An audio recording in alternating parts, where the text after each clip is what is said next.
The film opens by introducing us to a world where people have undergone genetic alterations that completely changed humanity forever. Here's the catch: when you turn 25, a glowing timer appears on your arm, and you've got exactly 1 year left to live. Our story begins with Will, a young man living with his mother in Dayton, and let me tell you, Dayton is basically the slums of this time-based economy. Everyone there is living paycheck to paycheck, except instead of money, they're living second to second. Most people in Dayton never have more than 24 hours on their timer because they're spending it just to survive. It's Will's mother's birthday, and here's something that'll blow your mind. She literally looks the same age as her son because nobody ages past 25. She breaks the devastating news that she only has 3 days left on her timer, and she needs to work overtime just to pay the electricity bill and bank loans. Will wants to help by working at the factory, but his mother refuses and tells him she'll handle it. She gives him 2 hours from her own timer for breakfast and heads off to work, planning to meet him at the bus station tomorrow to celebrate her birthday properly. On his way to work, Will encounters a young girl named Maya who asks for a little time. Without hesitation, Will transfers 5 minutes from his timer to her capsule, showing us right away what kind of person he is. When he arrives at the factory, he notices that prices for everything have skyrocketed, meaning he'll need to pay even more time than usual just for basic necessities like breakfast. Remember, in this world, time literally is money, so inflation means you're literally paying with years of your life. During their work, they even come across a dead body, someone whose time simply ran out. That's just Tuesday in Dayton. After finishing his shift and collecting his salary in time, Will and his friend decide to blow off some steam at a local club. But this is where things get really interesting. At the club, Will spots a man who clearly doesn't belong. This guy has over 100 years on his timer, making him incredibly wealthy by this world's standards. Will, being the decent guy he is, approaches the rich man and warns him that he shouldn't be flashing that kind of time around here. People in this area would literally kill him and steal his time without thinking twice. But the wealthy man, who we later learn is named Henry, just ignores the warning and keeps drinking. And wouldn't you know it, Will was absolutely right. A local gangster who specializes in robbing people's time gets wind that there's a rich guy in the club. This gangster rolls up with his crew, and everyone in the club scatters like cockroaches when the lights come on. The gangster challenges Henry to a game, but Henry, clearly drunk, excuses himself to use the restroom where he ends up vomiting. While Henry's in the bathroom, Will makes a split-second decision that changes everything. He takes out the gangster's lookout and escapes with Henry. They hide in an abandoned building while the gangster and his crew search for them desperately. This is where Henry drops some major philosophy on us. He tells Will that his name is Henry, he's from New Greenwich, the rich district, and he's 105 years old. When Will asks why someone with so much time would come to a dangerous place like this, Henry's answer is haunting.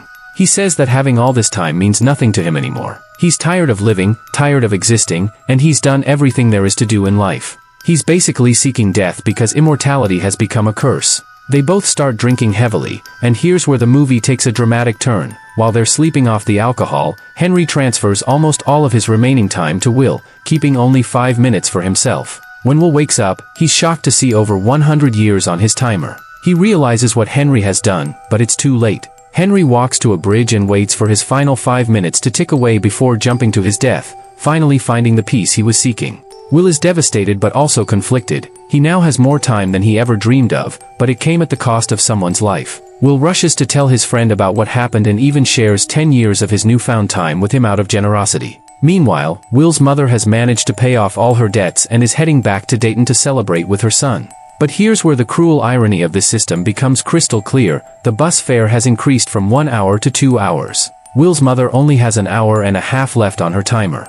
Realizing she doesn't have enough time for the bus, she starts running home, desperate to see her son. Will waits at the bus station, but when she doesn't show up, he goes looking for her. In one of the most heartbreaking scenes in the movie, Will finds his mother collapsed on the street. Her time ran out just minutes before he could reach her. Despite having 100 years of time, he couldn't save the person who mattered most to him. This tragedy sets Will on a path of revenge and rebellion. The authorities, called timekeepers, think of them as time police, start investigating Henry's death. They're like the enforcers of this temporal caste system, making sure no one steals time and everyone stays in their designated economic class. The timekeepers review security footage but can't identify who has Henry's time. Meanwhile, Will decides to leave Dayton and head to New Greenwich, where all the wealthy people live. Crossing time zones, literally the borders between economic classes, requires paying significant amounts of time, but Will can now afford it. The timekeepers quickly catch on to Will's movement through their surveillance system and get a clear picture of him from the time zone cameras. Once in New Greenwich, Will checks into a luxury hotel and starts living the high life.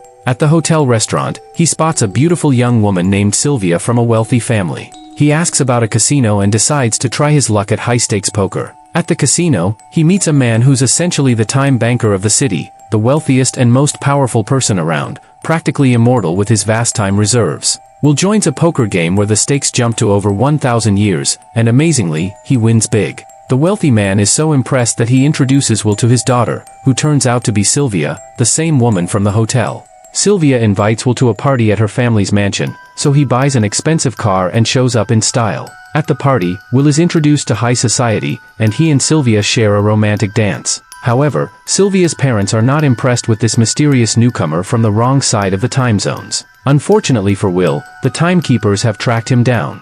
They crash the party and arrest him on the spot. The head timekeeper, a man named Raymond, interrogates Will about where he got so much time. Will tells him the truth about Henry's gift, but Raymond doesn't believe him and confiscates almost all of Will's time, leaving him with just 2 hours. Now here's where Will transforms from a victim into a revolutionary. He overpowers the timekeepers, takes Sylvia hostage at gunpoint, and escapes in a car while the timekeepers give chase. Sylvia initially thinks Will is just a common criminal and says she should have listened to her father's warnings. But Will opens her eyes to the brutal reality of their world. He explains how people in places like Dayton die every day because of the time-lending system her father profits from. The wealthy literally get richer off the desperation of the poor, charging interest that keeps people trapped in poverty until they die. Their escape doesn't go smoothly, their car crashes after hitting debris, and both Will and Sylvia are knocked unconscious. The gangster who was originally after Will arrives at the crash site and sees that Will has almost no time left on his timer. But Sylvia has plenty, so the gangster steals her time, leaving her with almost nothing.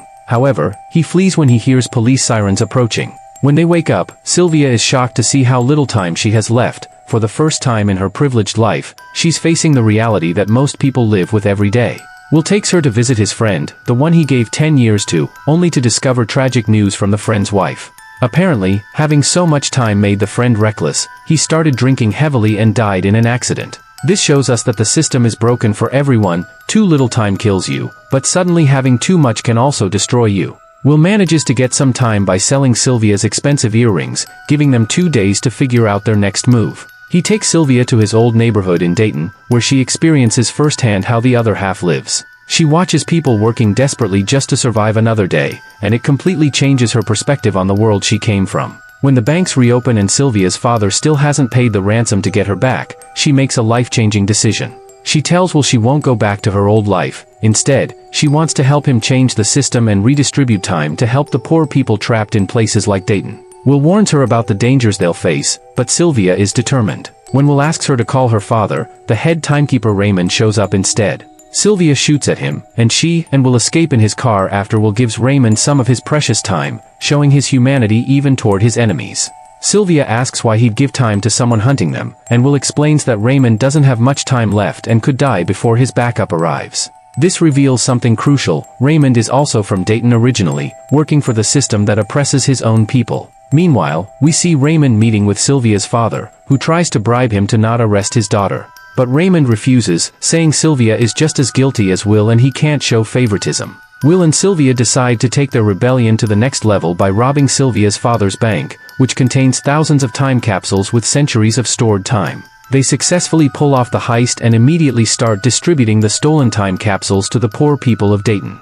It's like Robin Hood, but with time instead of money. The poor people are ecstatic, finally having more than a few hours to live, while Sylvia's father is horrified to learn that his own daughter has robbed his bank and is working with Will. The next day, Will and Sylvia are hiding in a hotel when Raymond and his team track them down. They escape by jumping out a window and running through the streets, with Raymond in hot pursuit. They manage to board a bus and get away, but their troubles are far from over. The gangster from earlier is still hunting them, and there's now a bounty of 10 years offered for their capture. Someone in Dayton sells them out, giving the gangster their location at the hotel. The gangster and his crew break into their hotel room and capture both Will and Sylvia. In a tense confrontation, the gangster challenges Will to arm wrestling, a deadly game where the loser's time gets transferred to the winner. In a dramatic turn, Will manages to defeat the gangster, taking all his time and killing him and his associates when their timers run out. After escaping the hotel, Will and Sylvia discover that the banks have raised their interest rates to a crushing 37% in response to their time redistribution efforts. Will realizes that the wealthy people in New Greenwich are trying to maintain their power by making it even harder for poor people to survive. This only strengthens their resolve to continue their mission. Sylvia suggests they go directly to her father to steal his massive time reserves. She approaches her father pretending to surrender while Will poses as her guard.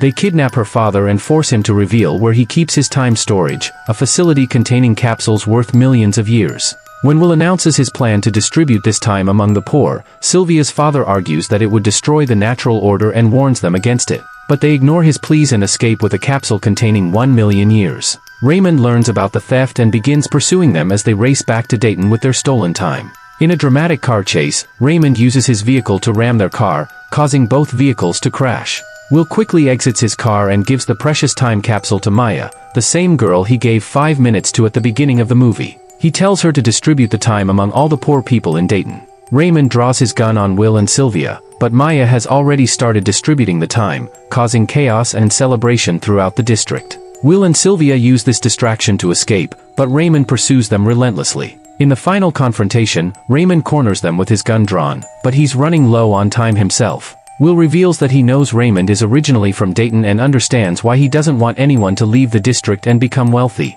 If people from Dayton could freely move to New Greenwich and distribute time to the poor, it would collapse the entire system and eliminate the distinction between rich and poor. Will asks Raymond to give him the time that Raymond has left, and when Raymond looks at his timer, he realizes with horror that he's almost out of time.